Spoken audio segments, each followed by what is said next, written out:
నీ కష్టాన్ని ఎవరూ గుర్తించడం లేదని బాధపడుతున్నావా? నువ్వు నిజాయితీగా పని చేస్తున్నావు, నీ శక్తి మేరకు ప్రయత్నిస్తున్నావు, కానీ ఫలితాలు కనిపించడం లేదు. అప్పుడు మనసులో ఒక ప్రశ్న వస్తుంది,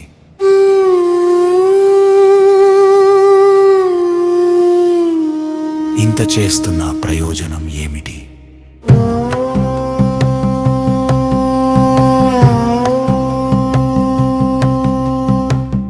ఈరోజు నువ్వు నాటుతున్న విత్తనం రేపే చెట్టుగా మారదు. ప్రపంచం ఫలితాలను మాత్రమే చూస్తుంది, కానీ దేవుడు నీ ప్రయత్నాన్ని చూస్తాడు. ఒక రైతు విత్తనం వేసిన రోజు పంట కోసం ఏడవడు,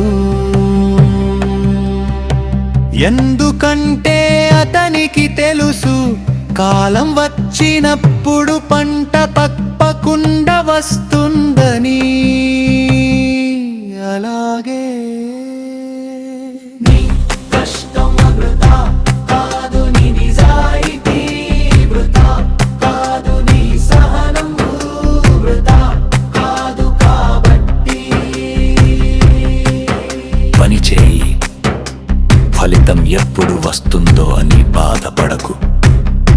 నువ్వు చేస్తున్న పని చిన్నదా పెద్దదా అనేది ముఖ్యం కాదు, దాన్ని ఎంత ప్రేమతో ఎంత నిజాయితీతో చేస్తున్నావనేదే ముఖ్యం. ఈరోజు కనిపించని కష్టం రేపటి విజయానికి పునాది. గుర్తుంచుకో, నీ పని చేయడం నీ చేతిలో ఉంది. నీ సమయం వచ్చినప్పుడు విజయం కూడా నీ తలుపు తడుతుంది. ఫలితంపై ఆసక్తి లేకుండా నీ కర్తవ్యాన్ని చేస్తూ ఉండు. అలాంటి నిష్కామ కర్మ ద్వారానే మనిషి ఉన్నత స్థితిని చేరుకుంటాడు.